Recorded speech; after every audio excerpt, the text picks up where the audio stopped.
Hearing Echoes, and I'm John DiLibretto. The future sound of London has sprung up on the ambient music scene like a psychedelic mushroom in the early 1990s with the ethno-techno anthem Papua New Guinea. Albums like Accelerator, Lifeforms, and Dead Cities followed, each building up their reputation for delirious and sometimes scary hallucinogenic journeys. They just released a new album called The ISNESS that takes a surprisingly pastoral turn. In their London studios, Kimberly Haas basks in the glow of spiritual ecstasy with the future sound of London. Lord Sitar, do you know that? The Stooges, Funhouse. Above Underground Loaded, Here Comes the Sun, great record. The Gunter Kullman chorus. Now, we're into kind of cheesy listening with a cosmic edge. It is Leon in Russell. A converted factory building in London, Gary Cobain sifts through a pile of vinyl recordings. The Tony Hatch Orchestra, there's a great version of Light My Fire on there. For Cobain's group, The Future Sound of London, these records form not only their influences, but oftentimes the actual sounds on their CDs. FSOL was on the bleeding edge of music in the early 90s, and their attitude reflected it. Albums like Accelerator, Lifeforms, and especially Dead Cities were often harrowing journeys to the dark side of consciousness.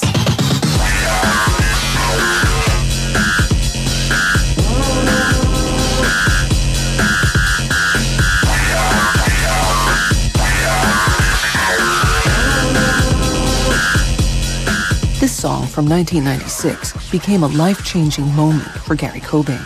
We Have Explosive was the track that caused the rupture in my life and my spirit.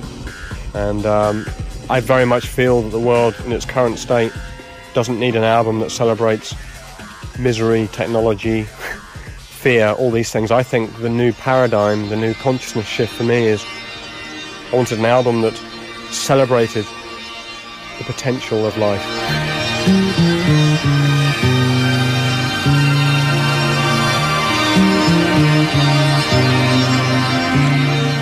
If Gary Cobain sounds like a hippie, he looks a bit like one too, with long brown hair, a stylish Van Dyke beard, and an embroidered brown suede vest with no shirt. He arrived at a spiritual path after a lost weekend, an excursion into sex, drugs, and rock and roll hedonism that left him so spiritually wasted that even his partner in FSOL, Brian Dugans, was wary. I think Brian, had gotten a little bit tired of seeing a kind of very wasted sort of guy standing at the door talking about how he'd taken loads of drugs and got laid and, and almost celebrating this excess. But now, Cobain speaks as if he's discovered the way.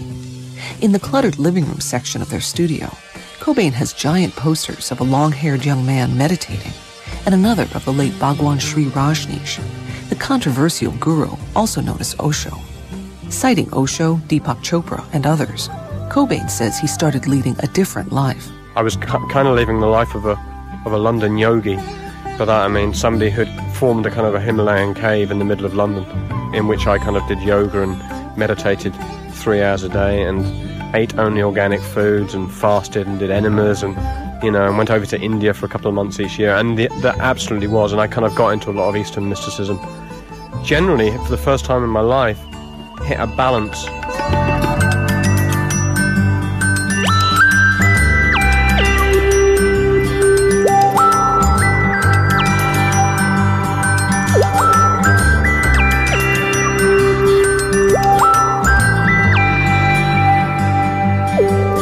Gary Cobain's spiritual journey east led him naturally to Indian music and ragas, and that led him back to the psychedelic 60s.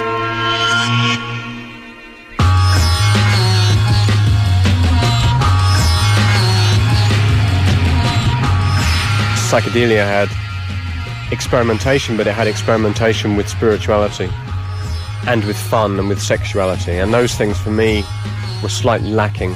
Cobain and Brian Dugans began scouring used record stores and flea markets for vintage 60s artifacts. Since Cobain was born in 1967, it's been an archaeological expedition for him. With a stack of records at his feet, he joyfully reveals some of the sources of their latest CD, The ISNESS. The drums on this, this revolutionised our whole way of thinking about drums, basically. It's like we have to get into real drums.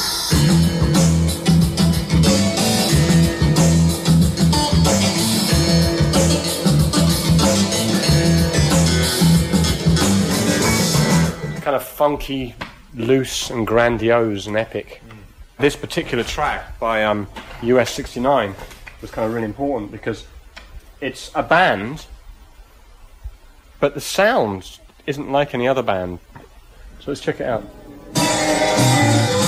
Cobain slips one scratchy vinyl record after another onto a turntable, moving from obscure 60s pop to an Indian fusion track put out by classical guitarist John Williams in 1971.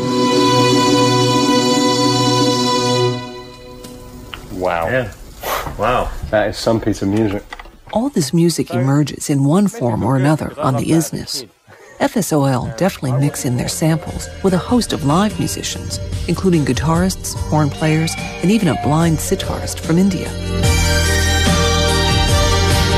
She's hiding from the yo-yo. It's surreal mode of life with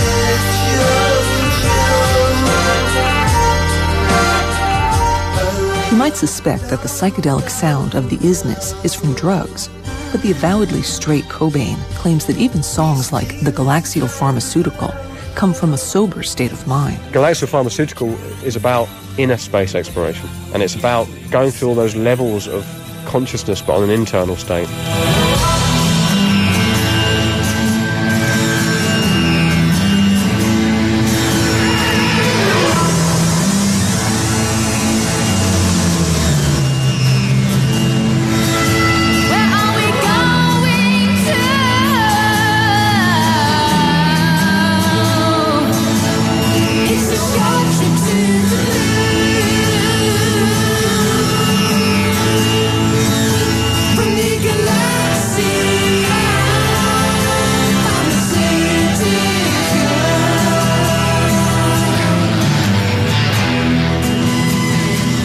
The ISNESS sounds like a techno-warped throwback to the mid-1960s, when British groups would go out to the countryside, blow their minds, and come back with an album. Well, I tried to drag Brian off to the country, but he wasn't accepting that part. But the rest, blowing the mind stuff, we certainly tried to achieve that in numerous ways, yeah. It's hard to determine whether Brian Dugans has followed Gary Cobain's path at all. He isn't talking. He's not interested in verbalizing what he feels.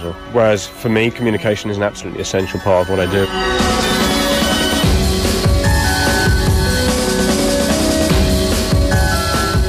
Gary Cobain says he's continuing his quest.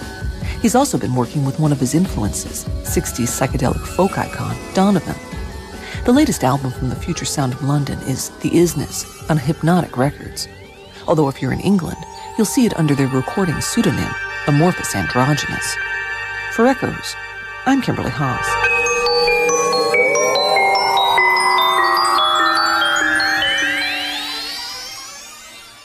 Here's one of the gentler pieces from the future sound of London's new album, The ISNESS. This is Meadows.